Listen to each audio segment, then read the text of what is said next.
Alright, Shalom, back again. Yeah, just had to attend to that little interruption just there. And it has to happen when you're doing the video, but we know how Satan be getting down anyway. So yeah, man. Mosai is about that. He's visiting the earth. He's visiting the earth via his evil angels. I'm gonna read it again to get back my train of thought. Psalms 78 and 49. He cast upon them the fierceness of his anger, wrath, and indignation, and trouble by sending evil angels among them. He made a way to his anger. Alright. So that's how the Most High be letting off.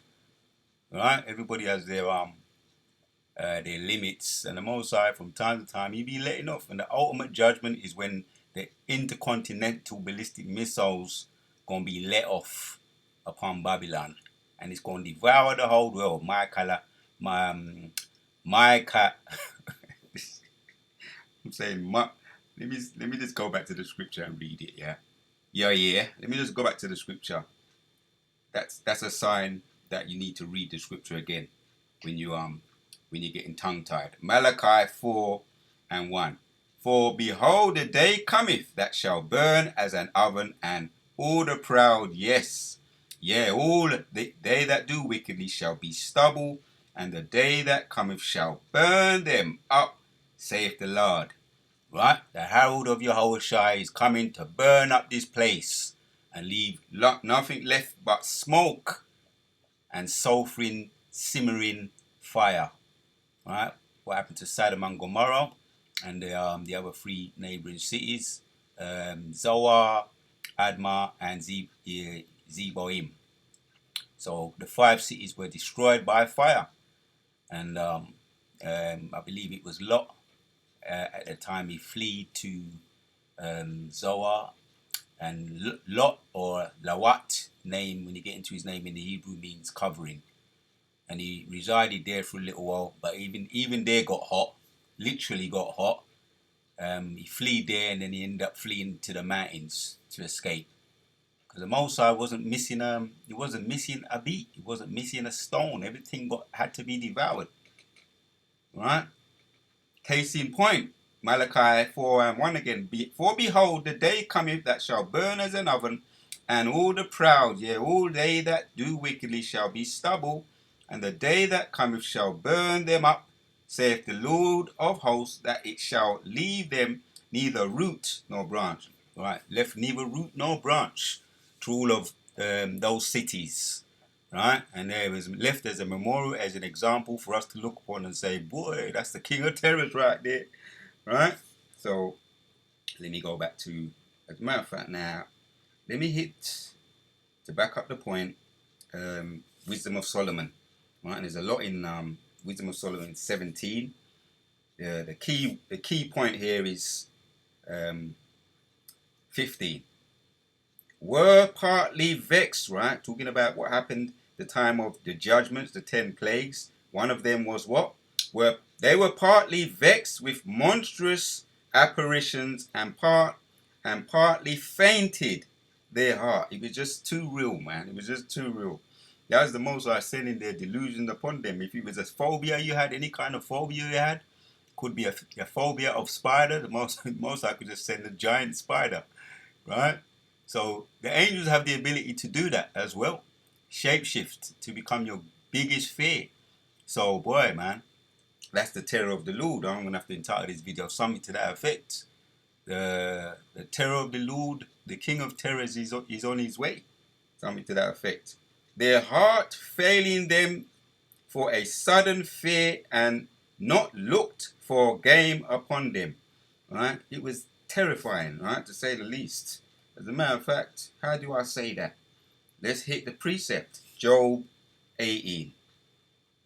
11 says, terror shall make him afraid on every side, and shall drive him to his feet. Right?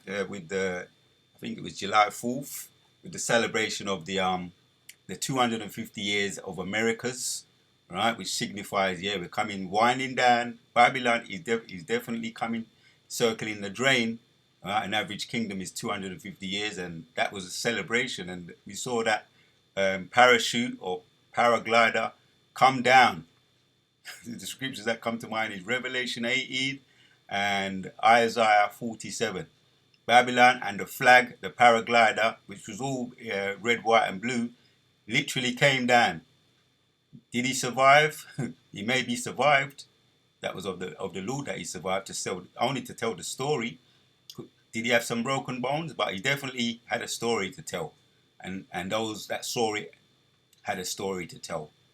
That was a bad omen. A bad omen. America is circling the drain and is coming down. So there was a lot of cheering as well when they saw the flag. People's hands was going up, and then you just heard it. It's just like when a record, for those that used to go out and partying and all that, when a record just gets scratches or it just stops, the sound system gets turned off. It just right. That's what happened. It was the party pooper, the angel, set it off. The party pooper angel, right, just set off the judgment, man. He set off the delusion. He just quashed it. The party pooper angel quashed, and he's quashing. He's coming to quash Babylon. I'm going to title this video something to that effect. Anyway, you get the idea. So, yeah, that's the King of Terrors, man. He quashed the party, right? The celebration, July 4th. He quashed the party by sending his evil angels. So terror shall make him afraid on every side and shall drive him to his feet. His strength shall be hunger bitten, and destruction shall be ready at his side, and it shall devour his strength, his kin, even the firstborn of deletions. Yeah, the firstborn, what happened to the firstborn of Pharaoh?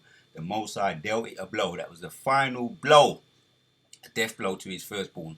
Final curtain call, the death blow, right, which was the 10th and final plague. And they got the message all right. They said, they started panicking, let them go, let them go. And we know what happened after that. They end up getting devoured. Pride got Pharaoh, and he ended up trying to pursue them again. You can even get the idea. There was some truth in the movie 10 Commandments. Pride consumed Pharaoh. He ended up trying to change his mind and pursue after them. And the Most High dealt him a blow and his host of armies. All of them he dealt a blow. So what's going to happen again today with Babylon? It shall devour his strength, the strength of his kin. Even the firstborn of death shall devour his strength. His confidence shall be rooted out of his tabernacle, and it shall bring him to the King of Terrors. So yeah, that was a terrible thing what happened, right? In the Marvel movies, right? The writer Stan Lee, Jack Kirby put that idea together, which goes back to the scriptures. It came reality. It was a reality, and it's going to be a reality. The King of Terrors, that's all you're going to say. That's all I can call this. The King of Terrors is on his way, just like in the days of what happened with Egypt. The King of Terrors is returning to devour this modern day Babylon. As so he did in the past, so shall he do again. To the next one. We out.